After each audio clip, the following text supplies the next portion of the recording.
Alright guys, so quick update here. I ordered this push rod checker.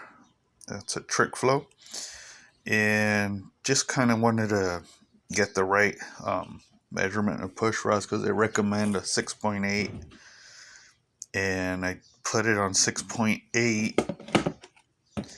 It's a little short, so went a little bit over 15,000, and that was perfect.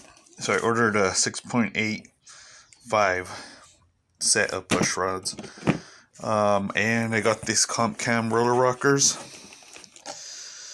Yeah, they're not the most expensive ones they have, but they are roller rockers, full roller, and aluminum, lightweight. So those will be going in here, and we're gonna wait for the push rods to come in the right size, which will be a couple of days. Just a couple steps, that you have to take. Also took the left head off so I can see what my clearance is on valve to piston clearance, and it's really good.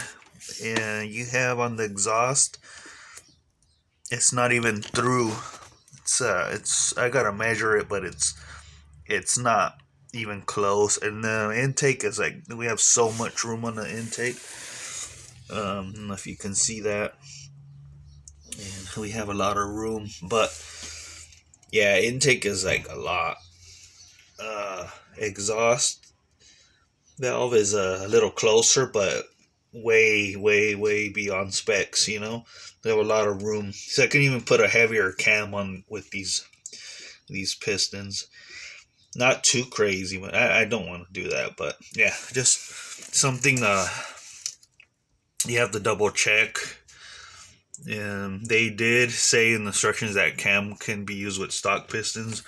These pistons are not stock; they're a little bit made for like heavier cams. So that's why we have really good clearance here. And so that head's torqued down already. Got power steering pump, and I'm gonna do this head now. Now I can torque it down. I just wanted to check that clearance before I torqued it down fully. It's torqued down. I'm gonna torque it down and put all the accessories in the front for the left side. Reinstall everything, and then push rods come in. I'll install the roller rockers and then intake. So it's a little update there.